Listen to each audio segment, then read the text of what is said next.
Have you ever had that moment where your gut screams that something is wrong, but everyone around you insists you're overreacting? That moment where you have to choose between what seems logical and what your instincts are telling you? I'm Marceline Whitmore, and I'm about to tell you about the 10 minutes that saved my sister's life and nearly cost me everything I believed about the people closest to us. But before I get there, I need to take you back to where it all started. To a Tuesday morning that shattered my quiet retirement and forced me to confront a truth I never wanted to face. That sometimes the person sleeping next to you at night is planning your death before breakfast. If this story resonates with you, if you've ever felt that instinct that something wasn't right, drop a comment below. Your story might save someone's life. And please, hit that subscribe button. Your support helps me bring you these true stories that need to be heard. Now let me tell you about the phone call that changed everything. It was a Tuesday morning in late September. I remember because I was drinking my coffee on the back porch of my little house in Columbus, Ohio, watching the leaves just starting to turn. Retirement had been good to me, quiet, peaceful, the kind of boring that feels like a blessing after 40 years of nursing in emergency rooms. My phone rang at 8:47 a.m. I almost didn't answer. Unknown number from Tennessee, but something made me pick up. Marceline? The voice was ragged, broken. Marceline, it's Bart. It's Bartholomew, my brother-in-law. And immediately, my heart dropped because Bart never called me. In 15 years of marriage to my sister Dorinda, he'd always let her do the calling, the checking in, the family maintenance. Bart, what's wrong? It's Dorinda. His voice cracked. Oh God, Marceline, she collapsed 3 days ago. I'm at St. Mary's Hospital in Nashville. The doctors say he couldn't finish, just sobbing, actual choking sobs. I gripped the phone so hard my knuckles went white. What happened? What do you mean collapsed? Stroke, brain hemorrhage. They have her on life support, but another sob. There's no brain activity, Marceline. They're saying she's gone. She's already gone. The world tilted. My baby sister, 58 years old. I'd just seen her 2 weeks ago at our monthly lunch where we'd laughed about getting older, about her knees hurting when she gardened, about the trip to Italy she'd been planning for years. She'd been vibrant, healthy, talking about maybe taking a cooking class in Tuscany, and now Bart was telling me she was brain dead. I'll be there, I heard myself say. I'm leaving right now. Don't do anything. Wait for me. Hurry, he whispered. Please, Marceline, I can't do this alone. The doctors say she's asking for you. I froze. What do you mean asking for me? I thought you said, in her unconscious state. They say patients sometimes. They know. They sense. And I swear, Marceline, every time I say your name, her heart rate changes on the monitor. She needs you here. 6 hours. That's how long it took me to throw clothes in a bag, call my neighbor to watch my house, and drive straight through to Nashville. 6 hours of gripping that steering wheel, of my mind racing through every memory of Dorinda. We'd always been close, but after our parents died in a car accident when I was 22 and she was 18, we became everything to each other. I'd raised her, really, put my own life on hold to make sure she finished college, found her path. I'd walked her down the aisle when she married Bart 15 years ago.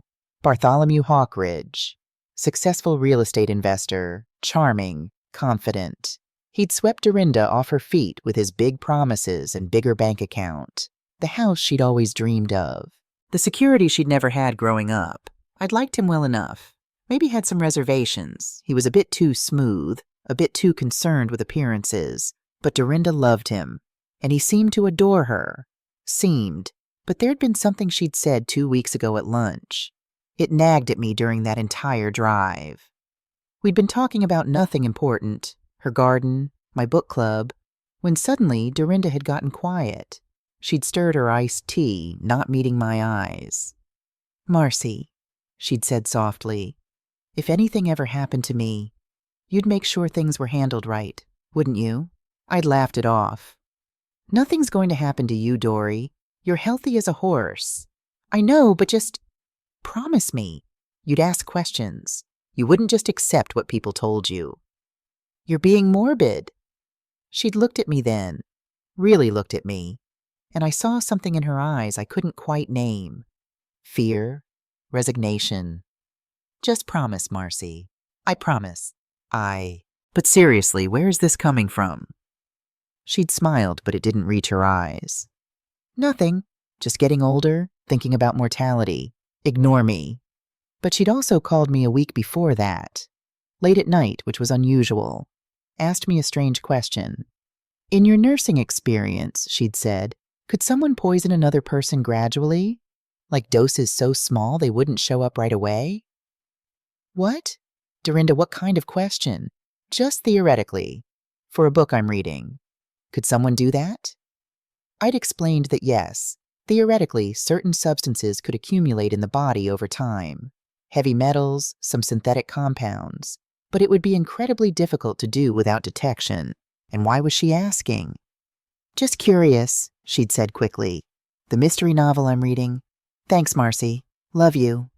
Now, driving through the darkness toward Nashville, those conversations played on loop in my head. Had she known? Had she suspected? Or was I just desperate to make sense of the senseless? I reached St. Mary's Hospital at 2:43 a.m. The ICU was on the 4th floor, sterile and too quiet except for the mechanical breathing of ventilators and the steady beep of monitors. Room 447. The nurse at the station pointed me toward it, her face sympathetic. I pushed open the door and saw her, my baby sister, lying so still in that bed, a tube down her throat, another in her arm, wires and monitors everywhere. Her dark hair, same color as mine before mine went gray, was spread across the pillow. Her face was peaceful, almost like she was sleeping. Except she wasn't sleeping. Bart stood as soon as I entered. He looked terrible. His usually immaculate appearance was gone. Stubble on his jaw, hair uncombed, shirt wrinkled like he'd been wearing it for days. His eyes were red-rimmed. Marceline. He crossed the room and pulled me into a hug. He was trembling. Thank God you're here. I couldn't speak. I just moved to Dorinda's bedside and took her hand. It was warm. How could she be gone when her hand was still warm? What happened, Bart? My voice was steadier than I felt. 40 years of nursing, of delivering bad news and taking bad news. You learn to keep it together. Tell me everything. He sank into the chair beside the bed, running his hands through his hair. Tuesday morning, last week. She'd been complaining about headaches for a few days, but nothing serious. Just stress, we thought. I was in my home office. Around 9 a.m., I heard this crash from upstairs, like something falling. He paused, swallowed hard. I ran up and she was on the bathroom floor, seizing. I didn't know what to do. I tried to remember CPR, tried to help her, but she just kept seizing, and then she went limp and his voice broke. I called 911 immediately. They came so fast, but by the time we got here, he gestured helplessly at the machines. What did the doctors say? Massive brain hemorrhage. Aneurysm, they think. Dr. Webb, he's the attending, he said it was catastrophic. The bleeding was too severe, too widespread. They did everything they could, Marceline. Surgery, medications. But the scans. He pulled out his phone, showed me images I couldn't fully process. No activity. She's already gone. I studied him. Studied the way his hands shook, the genuine grief in his voice. He looked like a man destroyed. But something felt off. Something I couldn't name. Maybe it was just my own denial. My inability to accept that Dorinda was really gone. Can I see your chart? Old habits. Even retired, I was still a nurse. Of course, whatever you need. He stood, went to the door. I'll get Dr. Webb.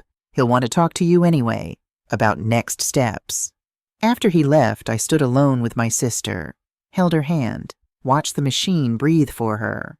That's when I noticed her fingers, the smallest twitch, so subtle I almost missed it. I looked at the monitor, heart rate steady, blood pressure stable. For someone supposedly brain dead, her vitals were remarkably good. I lifted her eyelid gently, shined my phone light at her pupil. It constricted. Just slightly, but it constricted. Brain-dead patients don't have pupil response. My heart started racing, but before I could process what this meant, the door opened again. Bart returned with a man in a white coat, Dr. Harrison Webb, according to his badge. Mid-50s, silver hair, the kind of doctor who'd been handsome in his youth and knew it. "Ms. Whitmore," he extended his hand. "I'm so sorry we're meeting under these circumstances. Your sister was a remarkable woman." Was. Past tense. We talked for 20 minutes. He showed me scans, explained the medical terminology, walked me through everything they'd tried. On paper, it all made sense. Catastrophic hemorrhage, brain death, irreversible damage. But I kept thinking about that pupil response.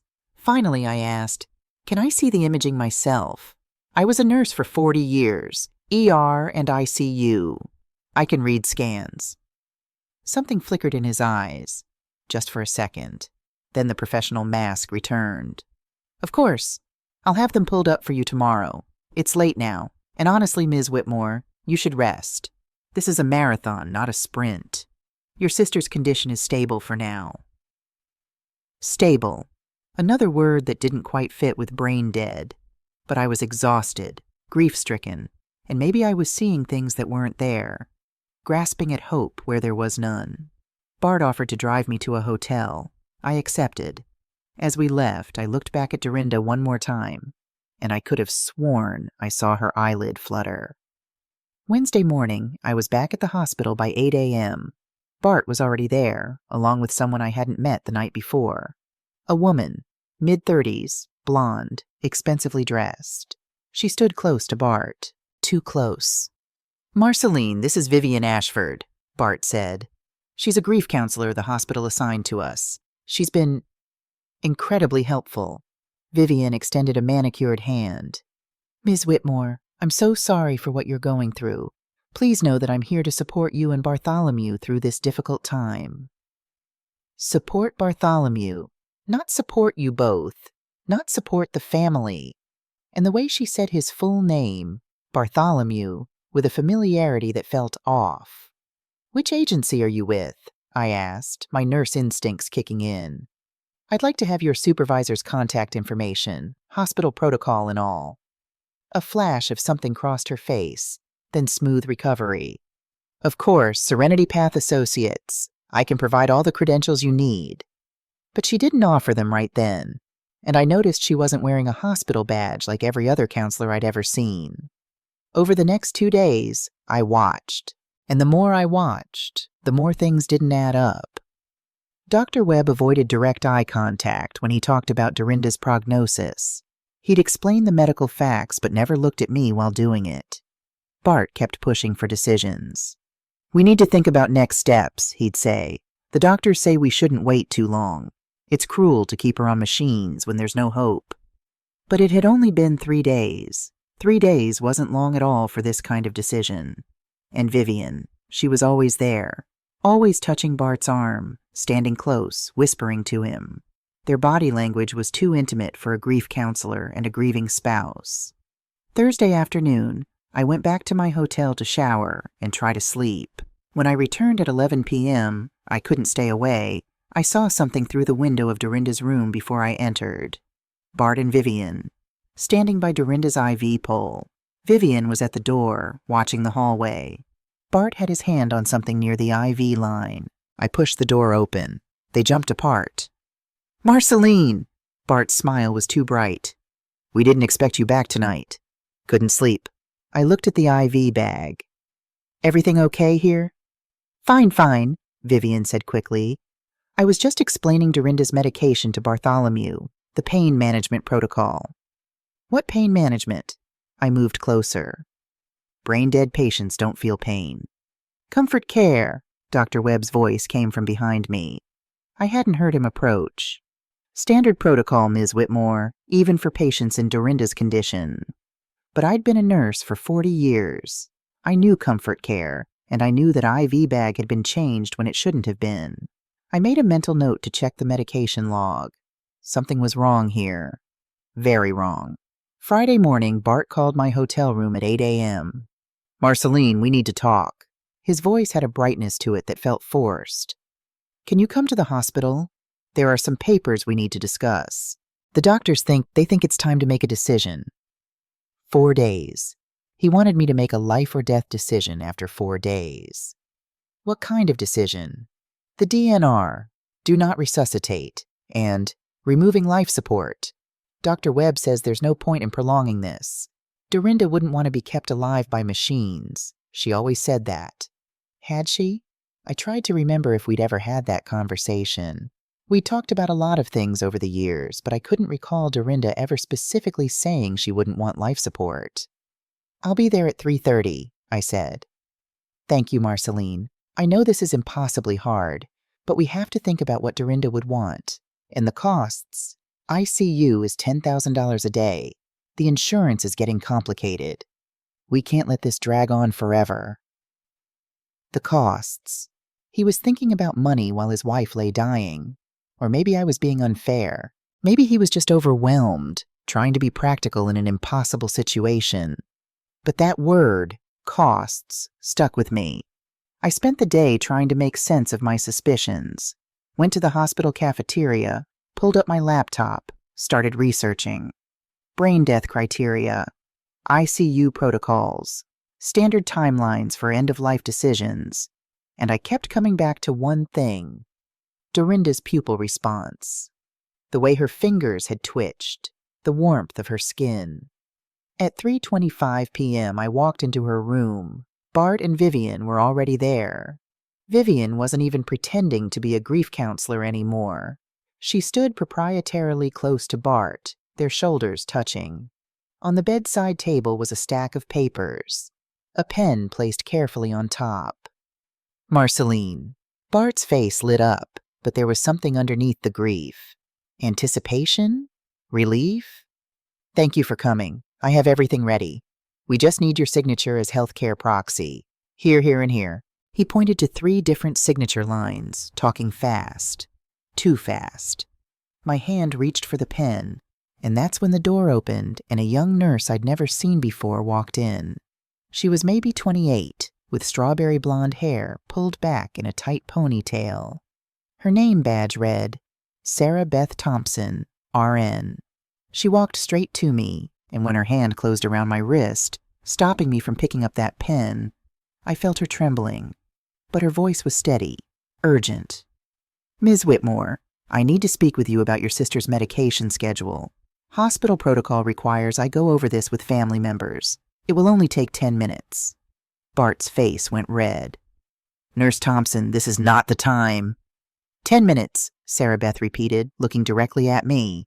And in her eyes I saw something that made my blood run cold. Fear. Genuine visceral fear. Please, Ms. Whitmore, 10 minutes, that's all I'm asking. And in that moment, staring at this young woman I'd never met, who was literally shaking with terror but still standing her ground, I made a choice. I set down the pen. Okay, 10 minutes. Sarah Beth practically dragged me out of that room. I could feel Bart's eyes burning into my back, could hear Vivian's sharp intake of breath. But the young nurse's grip on my arm was firm, desperate. She led me down a corridor, past the nurse's station where other staff studiously avoided eye contact, and into a small consultation room barely bigger than a closet. The moment we were inside, she locked the door with shaking hands. Ms. Whitmore, I could lose everything for this. Her voice cracked. My job, my license, everything I've worked for. But I cannot, I will not, stand by and watch them murder your sister. The word hit me like a physical blow. Murder? What are you? Your sister is not brain dead. Sarah Beth pulled out a folder, hands trembling so badly she almost dropped it. I've been assigned to Dorinda for the past 2 shifts. I've run every standard brain death assessment. Her EEG shows activity, theta waves. Her pupils react to light. She has corneal reflexes. Ms. Whitmore, these are all impossible if someone is truly brain dead. My nursing brain kicked into gear, cutting through the shock. But Dr. Webb's reports are falsified. She spread papers across the small table between us. Look, these are copies I made. And yes, I could be fired just for having them. This is Dr. Webb's official EEG reading, marked as flatline, no activity. But look at this. She pulled out another sheet. This is the actual EEG from the machine, printed directly from the monitor when Dr. Webb wasn't supervising. See these waves? That's brain activity, Ms. Whitmore. I stared at the two documents. She was right. They didn't match. How is this possible? I don't know the full extent of it, but I know your sister is being kept in a medically induced coma with sedatives at 4 times the normal dose. For a patient who's supposedly brain dead, why would anyone need to sedate them so heavily? They wouldn't. The implications were staggering. Dead brains don't need sedation. Exactly. Sarah Beth pulled out her phone with shaking hands. And there's more. 2 nights ago, I couldn't sleep after my shift. I came back around 2 a.m. because I'd left my phone charger in the break room. When I passed Dorinda's room, I saw Mr. Hawkridge and that Vivian woman inside. Alone with your sister. She swiped to a photo. Timestamp 2:03 a.m. The image was grainy but clear enough. Bart standing by the IV pole, his hand on the port. Vivian at the door, watching the hallway like a lookout. The IV bag had been changed, but it wasn't on my medication schedule. I checked afterward. Someone had added extra sedatives, way beyond what was prescribed. My mouth went dry. You reported this? To my charge nurse, Patricia Kowalski. She told me Dr. Webb had ordered the change and forgotten to update the chart. Then she warned me that if I made unfounded accusations again, I'd be terminated for insubordination. Sarah Beth's eyes filled with tears. But Ms. Whitmore, I've been monitoring Dorinda's chart every single shift. Someone keeps increasing her sedation, just enough to keep her completely unresponsive, but not enough to kill her outright. Why not kill her outright? I asked, though part of me already knew the answer. Because they need those papers signed first. The DNR, the authorization to remove life support. They need it to look legal, to look like a family decision, not murder. I sank into the chair, my mind racing. 40 years of nursing had taught me to trust my instincts, and every instinct I had was screaming that this young woman was telling the truth. Why? I whispered. Why would Bart do this? Sarah Beth hesitated. I probably shouldn't tell you this, but yesterday I overheard them. Mr. Hawkridge and Vivian. They were in the hallway, thought they were alone. She called him. She paused. She didn't call him Bartholomew, like a counselor would.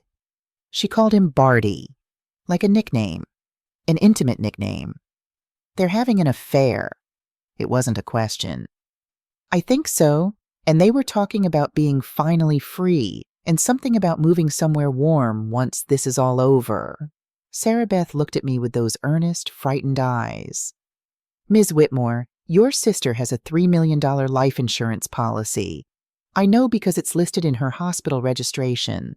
Her house alone is worth over $2 million. If she dies, Bart inherits everything.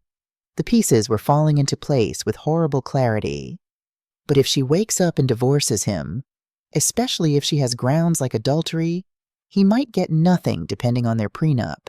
You understand now why I had to stop you from signing those papers? Sarah Beth gripped my hands. If you'd signed, they would have removed life support within the hour.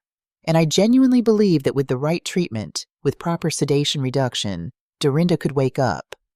I looked at this brave young woman who'd risked everything to tell me the truth. What do we do? If we go to the police with just your observations, it's my word against a respected doctor and a wealthy man. I'm a 28-year-old nurse with 2 years' experience. Who's going to believe me? I believe you. And I did. Every word. But we need proof. Real, irrefutable proof. Sarah Beth bit her lip. There's security footage. The hospital keeps recordings for 30 days. If we could access it, can you? Not directly. I'd need supervisor approval, and my supervisor is the one who told me to keep quiet. But, she thought for a moment, there's another system, the air quality monitoring system. It has separate cameras managed by facilities rather than security. My friend Amy works in facilities management. How soon can you get that footage? Maybe an hour? But Ms. Whitmore, even with footage, if you sign those papers before we can act, I won't sign, not yet. I pulled out my phone. but I need to go back in there and stall. If Bart suspects we're onto him, he might panic, might do something desperate. What should I do? Get that footage and find me another doctor. Someone who isn't connected to Dr. Webb. Someone who can't be bought. Dr. Sullivan, Sarah Beth said immediately. Dr. Robert Sullivan. He's the head of neurology and he's retiring next month. He's old school, doesn't care about politics or money, just cares about doing the right thing. Perfect. Get him to examine Dorinda. Don't tell him anything yet. Just that you have concerns about the diagnosis and want a second opinion. Can you do that without raising alarms? I think so. Dr. Sullivan does rounds in this unit anyway. I can catch him during his normal schedule. I stood up. I'm going back in there. I'll tell Bart I needed medical clarification about the forms, that I have questions about the DNR process. I'll stall for as long as I can. You do what you need to do. Miss Whitmore? Sarah Beth's voice stopped me at the door. Thank you for believing me. Most people wouldn't. Most people aren't nurses who've seen 40 years of what humans are capable of. I managed a grim smile. Now let's save my sister. When I walked back into Dorinda's room 23 minutes later, the atmosphere had shifted. Bart stood by the window, arms crossed, jaw tight. Vivian sat in the visitor's chair, legs crossed, radiating impatience. Finally, Bart said. What was so urgent about medication schedules? Hospital protocol. I kept my voice level, moved to Dorinda's bedside. As a former nurse, I wanted to understand exactly what medications she's on. I need to be fully informed before I make any decisions. The doctors have already explained everything. I know, but I need to understand for myself. I picked up the stack of papers, started reading them carefully, actually reading them, not just looking at where to sign. This is a DNR order. This gives permission to remove life support, and this? I paused. This is organ donation consent. Dorinda always wanted to be an organ donor, Bart said quickly. She had it on her driver's license. Did she? I tried to remember ever discussing it with her. Couldn't recall a specific conversation. These forms are very final, Bart. I set them down without signing. I just need some time to process, to be absolutely certain. Time? Vivian stood up. Ms. Whitmore, with all due respect, every hour you delay is another hour your sister suffers. How exactly is she suffering? I turned to face her. If she's brain dead, as Dr. Webb claims, she can't feel anything, can't suffer. Brain-dead patients don't experience pain or awareness. Vivian's perfectly composed expression flickered, just for a second. I meant emotionally, the spiritual suffering of being trapped. Trapped implies consciousness. You just contradicted the diagnosis. I think you're being deliberately difficult. Her voice had an edge now. Cold. Bartholomew has been through hell this week. The least you could do is trust his judgment about his own wife. My sister, I corrected, and I do trust Bart's judgment, which is why I'm taking the time to make sure we're doing exactly what Dorinda would want. You understand that, don't you, Bart? He looked between Vivian and me, caught. Of course.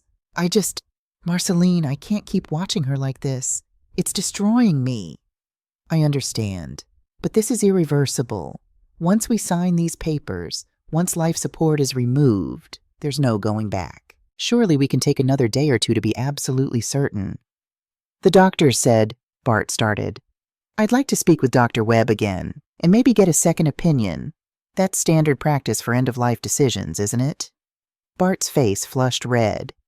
A second opinion? From who? Another neurologist, someone independent. Dr. Webb is one of the best neurologists in Tennessee. I'm sure he is. But this is my sister, Bart. My only family. You can understand why I'd want to be absolutely thorough? Vivian stood up abruptly. I think Ms. Whitmore needs some time alone with her sister. To say goodbye. To come to terms with reality. That's a good idea. I met her eyes. Privacy would be helpful. I'd like to sit with Dorinda. Alone. Just for a little while. How long? Bart's voice was tight. An hour, maybe 2. I'll call you when I'm ready to discuss this further. I could see the calculation in his eyes. He wanted to push, wanted to insist, But he couldn't without seeming like a monster. What kind of husband would deny a sister time alone with her dying sibling?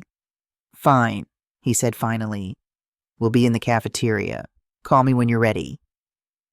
They left together, Vivian's hand touching Bart's lower back in a gesture that was definitely not appropriate for a grief counselor and client. The moment the door closed, I went to Dorinda's bedside, took her hand. "Hold on, baby girl," I whispered. "I've got you. Just like always, I've got you." And then I saw it, clear as day this time, not my imagination. Her fingers squeezed mine, just the slightest pressure, but it was there. Dorinda was in there, fighting, waiting. An hour later, Sarah Beth slipped back into the room. Her face was pale but determined. "I got the footage, and Dr. Sullivan is on his way." She handed me a tablet. "But Marceline, there's something else. Something I found when I was pulling the security recordings." "Show me." She pulled up video files, started with the one I expected. Bart and Vivian near the IV pole at 2 a.m. The footage was clearer than the photo. You could see Bart's hands manipulating the IV port, adding something from a syringe he'd pulled from his pocket. "He's been doing this every night for the past 4 days, Sarah Beth said. "Sometimes Vivian keeps watch. Sometimes he does it alone." "This is evidence of attempted murder." "Yes, but there's more." She fast-forwarded to older footage. "This is from 3 months ago, the hospital parking garage. I watched Bart meet with a man in a suit. They talked for several minutes, then Bart handed over what looked like a thick envelope. "I ran the license plate," Sarah Beth said. "That's Gerald Finch. He's a private investigator from Memphis." "Bart hired an investigator? For what?" "That's what I thought at first. But then I found this." She switched to another video. "This is from 6 months ago." The screen showed a cafe, and there was Dorinda, looking healthy and alive, sitting across from the same investigator, Gerald Finch. She was sliding papers across the table to him, glancing around nervously. My heart stopped. "Dorinda hired him first." "Yes, and I found more. Your sister filed a police report 4 months ago, domestic disturbance, but she withdrew it 2 days later. Bart was abusing her." The realization hit like a wave. She knew something was wrong. That's why she asked me about poisoning. That's why she told me to ask questions if anything happened to her. "There's one more thing." Sarah Beth pulled up a document on the tablet. "I shouldn't have access to this, but Amy helped me. Financial investigation records. Bart's real estate investment firm is under FBI investigation for embezzlement. $12 million from client accounts." Dear God. Dorinda was listed as co-owner of the company. If Bart gets charged, she's potentially liable too. They could lose everything. House, assets, all of it. Sarah Beth looked at me. "But if Dorinda dies before charges are filed, the life insurance pays out. $3 million. Plus he inherits her personal assets. Enough to disappear, maybe. Start over somewhere the FBI can't touch him." With Vivian, I felt sick. They planned this, all of it. "Actually," Sarah Beth hesitated. "I looked into Vivian Ashford. She's not a grief counselor. She is a psychiatrist, but she's not affiliated with Serenity Path Associates. That company doesn't exist. I checked." "Then who is she?" "I found her medical license. Her full name is Vivian Ashford Hawkridge." The room tilted. "Hawkridge? She's Bart's half-sister, same father, different mothers. And Marceline, she's been building a paper trail. Look at this." Sarah Beth pulled up medical records. Psychiatric evaluations of Dorinda, all signed by Dr. Vivian Ashford. Patient exhibits signs of persecutory delusion. Claims husband is attempting to harm her but provides no credible evidence.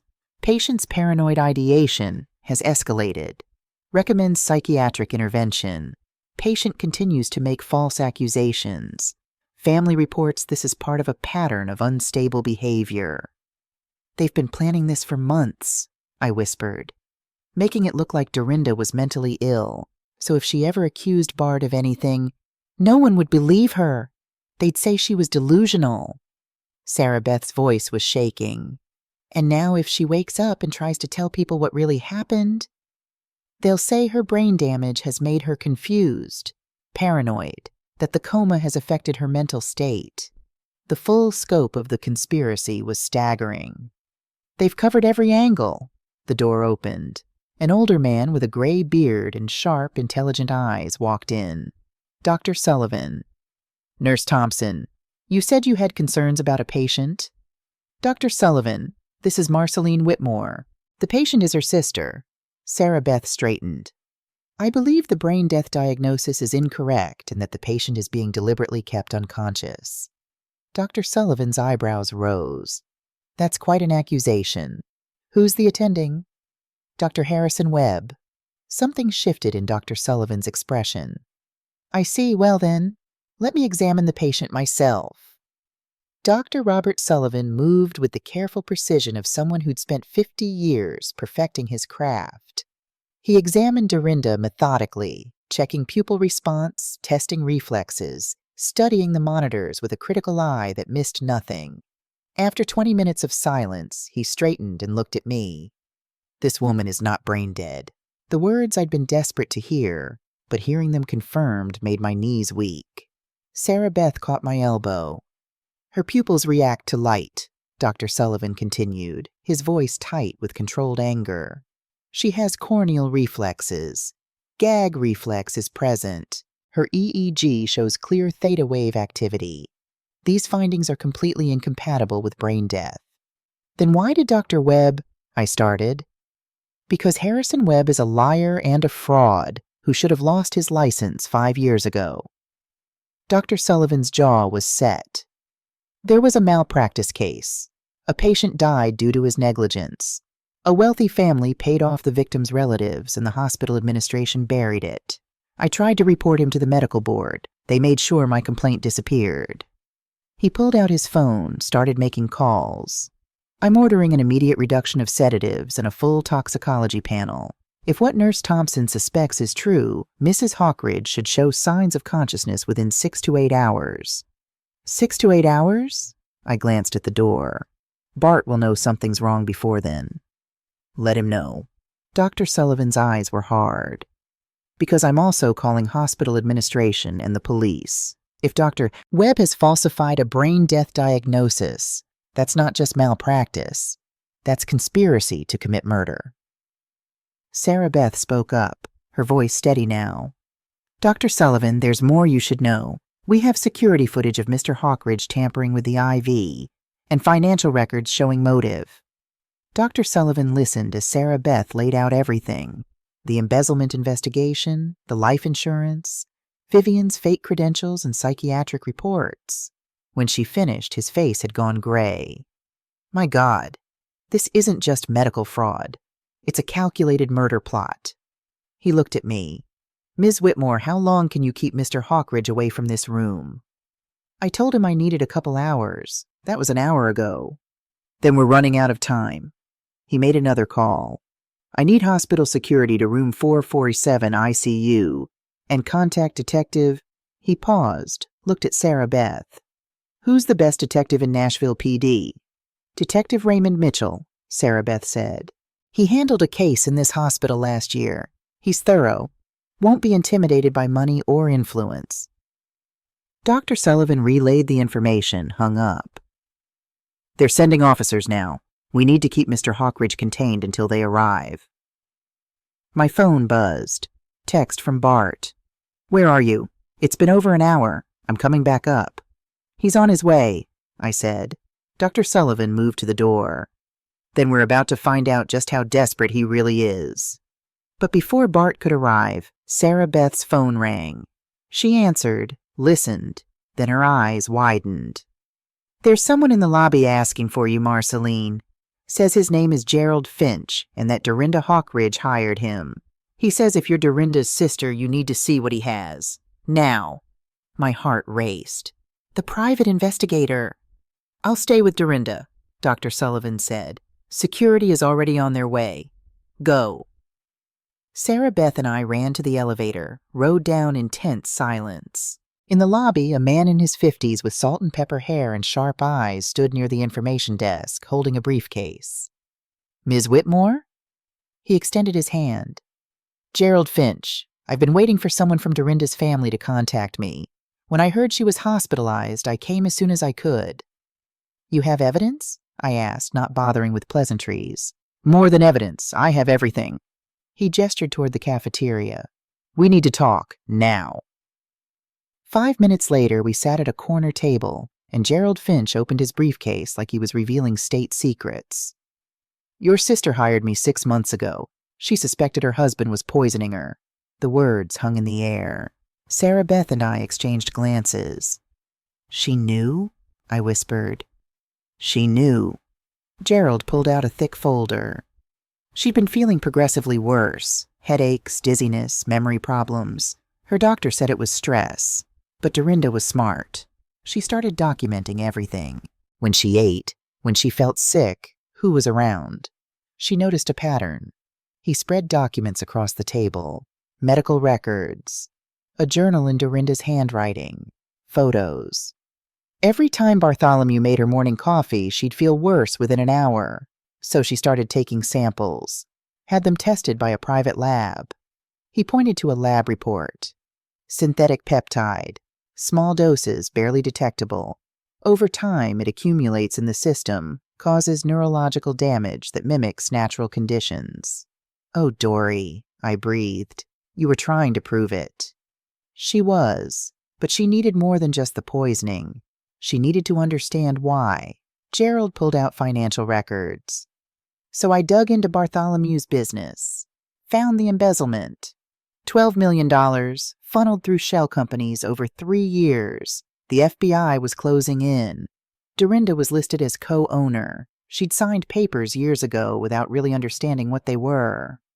"She'd be liable," Sarah Beth said. "Exactly. They'd lose everything. Prison time. Financial ruin." Gerald's expression was grim.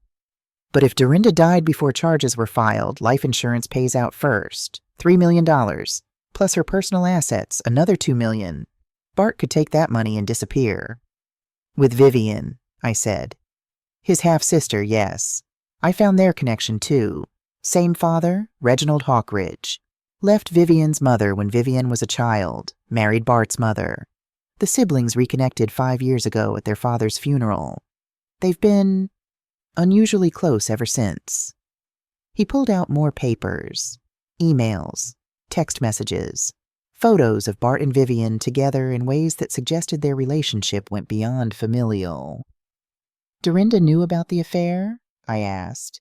"She suspected. But more importantly, she knew about the conspiracy." Gerald pulled out a USB drive. "This contains everything. Bank records, emails between Bart and Vivian planning this. Audio recordings Dorinda made of Bart admitting to the embezzlement. And this?" He played an audio file on his phone. Dorinda's voice, clear and strong. So different from the silent figure upstairs. "Gerald, if you're listening to this, it means something's happened to me. Bart is going to try to kill me. I know he is. He thinks I don't know about the money, about Vivian, about his plans. But I do. I've documented everything. Please don't let him get away with this. Give this evidence to my sister Marceline. She'll know what to do. She always does." Tears streamed down my face. She knew.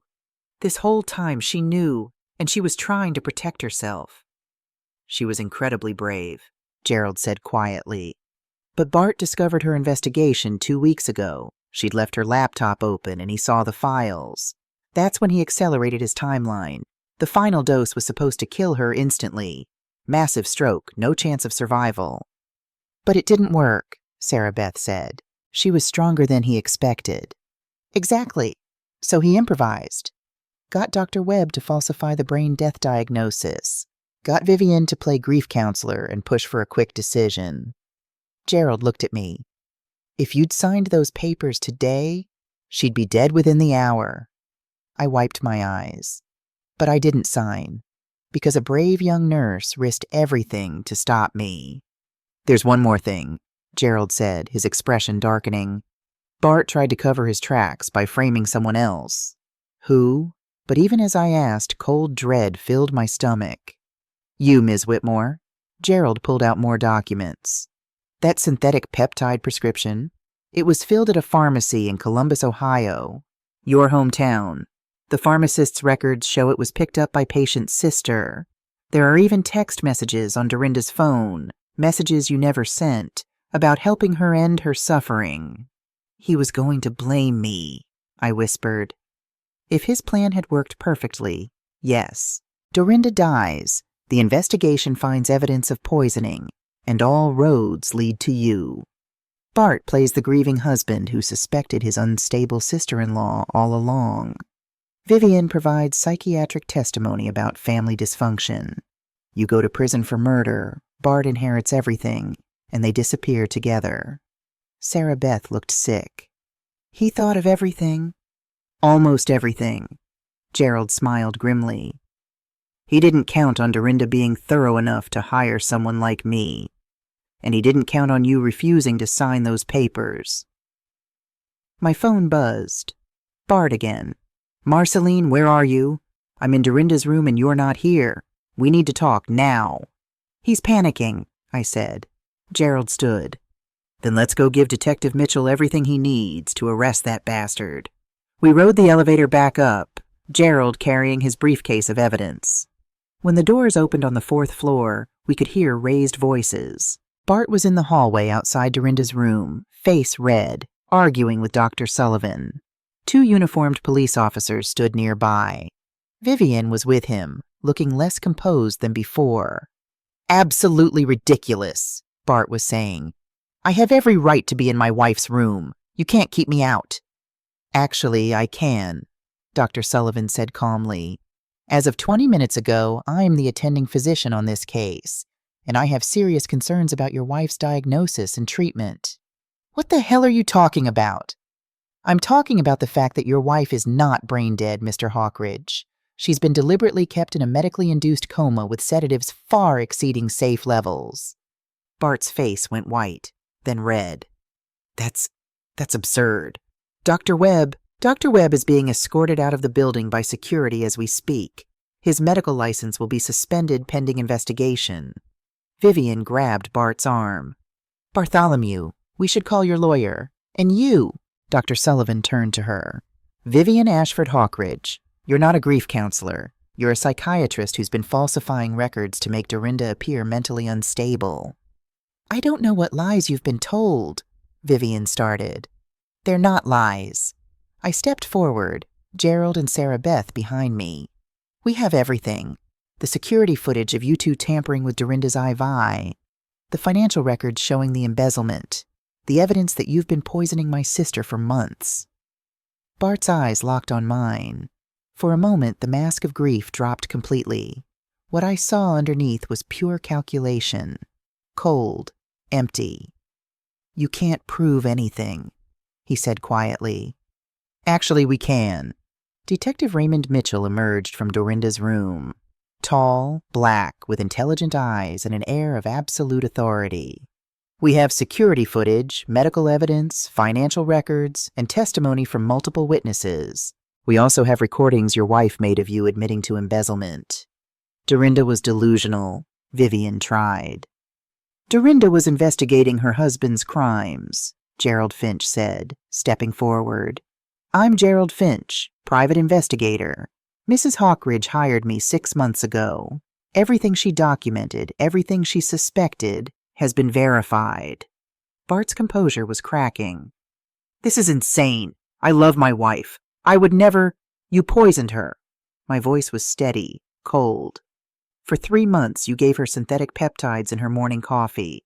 You caused progressive neurological damage. And when she didn't die fast enough, you gave her a massive dose designed to cause a fatal stroke. But she survived, Sarah Beth added. So you bribed Dr. Webb to falsify a brain death diagnosis. You planned to have her taken off life support, collect her life insurance, and disappear with your sister/lover before the FBI could charge you with embezzlement.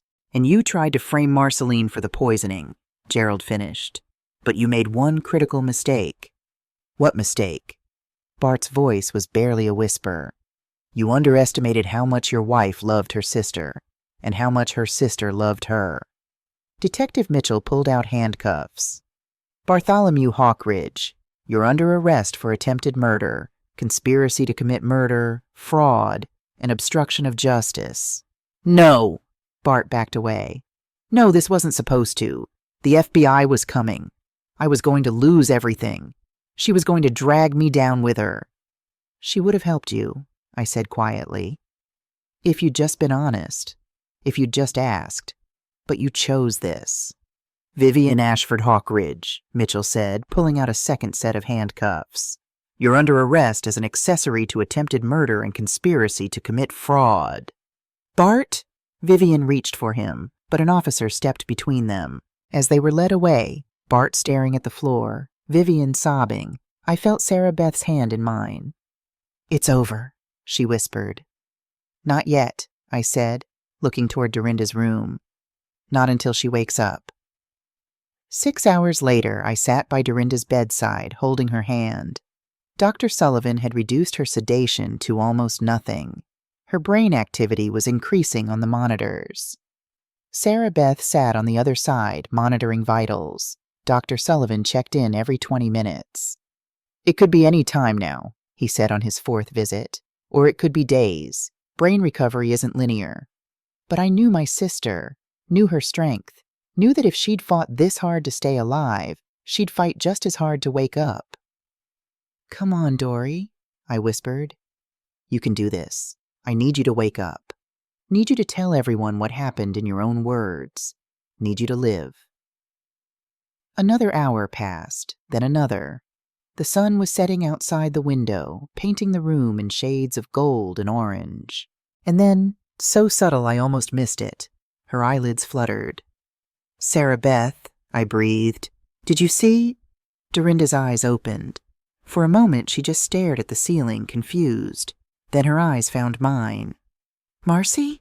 Her voice was a rasp, raw from the intubation tube that had been removed hours ago. I'm here, baby girl. Tears streamed down my face. I'm right here. Bart. She tried to sit up, panic in her eyes. Bart tried to... I know everything. He's in jail. You're safe. She looked around the room, taking in the monitors, Sarah Beth, the IV. How long? Almost a week.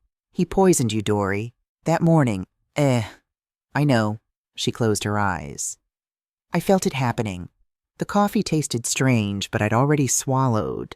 Then everything went black. I could hear things sometimes, voices, but I couldn't move, couldn't speak. I tried so hard. You did it. You survived, and you're going to be okay. Dr. Sullivan entered, his stern face breaking into a smile. Welcome back, Mrs. Hawkridge. How are you feeling? Like I was hit by a truck, Dorinda said, but alive?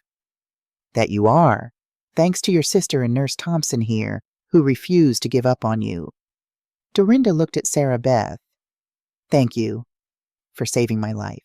Sarah Beth wiped her eyes. You fought hard enough to stay alive. I just made sure we didn't give up on you. Over the next hour, we filled Dorinda in on everything. The investigation, Gerald Finch's evidence, Bart's arrest. She listened, her face cycling through emotions. Anger, betrayal, grief, and finally, a kind of grim satisfaction. I knew he'd try something, she said finally. I didn't think he'd actually go through with it. Part of me hoped I was wrong, that the man I married was still in there somewhere. I'm sorry, I said. Don't be. He made his choices. Now he has to live with them. She squeezed my hand. Thank you, Marcy, for not signing those papers, for asking questions, for being you. That's what big sisters do, I said. We ask the annoying questions. She laughed, then winced. Everything hurts. You have some neurological damage, Dr. Sullivan said gently. There will be physical therapy, occupational therapy. Your left hand has a tremor that may be permanent, but Mrs. Hawkridge, you're alive, and your cognitive function appears intact. That's a miracle. I'll take it, Dorinda said. I'll take every imperfect moment of being alive. The sunset over Positano was the most beautiful thing I'd ever seen. Dorinda, Sarah Beth, and I sat on a terrace overlooking the Mediterranean, glasses of Prosecco in hand. Dorinda's left hand still had that tremor, but she held her glass steady enough. "I can't believe we're actually here," Sarah Beth said, her young face glowing in the golden light. "Believe it," Dorinda said. "After everything, we deserve this." The trial had been swift. Gerald Finch's evidence, combined with Dorinda's testimony, had been overwhelming. Bart received 25 years for attempted murder and fraud. Vivian got 15 years for conspiracy. Dr. Webb lost his license and got 10 years. The FBI had frozen Bart's assets, but Dorinda's personal accounts, the ones Bart hadn't been able to touch, were more than enough.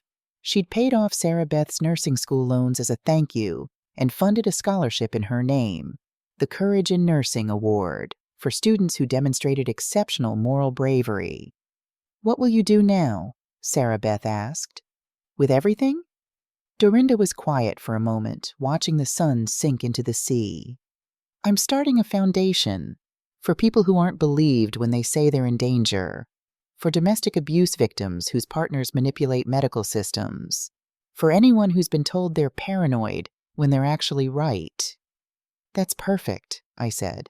"And you know what Bart never understood?" Dorinda turned to us, her eyes bright with tears and determination. "I wasn't worth more dead than alive. I'm worth everything because I'm alive. Every breath, every sunset like this, every moment with the people I love." I raised my glass. "To second chances. To trusting your instincts," Sarah Beth added. "To 10-minute decisions that change everything," Dorinda finished. We clinked glasses as the sun disappeared below the horizon, painting the sky in impossible colors, and I thought about how close we'd come to losing everything. 10 minutes, that's all it had taken. 10 minutes of trusting a stranger's warning. 10 minutes of choosing instinct over logic. 10 minutes that saved my sister's life. So let me ask you one more time. Have you ever had that moment where you knew something was wrong, but everyone told you to ignore it? Have you ever been the person trying to warn someone else? Trust that instinct. Ask those questions. And never, ever sign papers without reading between the lines. Because sometimes 10 minutes is all you have. And sometimes 10 minutes is all you need. Thank you for watching. If this story touched you, if it made you think twice about the people you trust, please share it. Your share might save someone's life. And remember, the people who seem the most loving can hide the darkest secrets. But the people who risk everything to tell you the truth, those are the ones worth listening to. Stay safe out there. Trust your instincts. And never stop asking questions.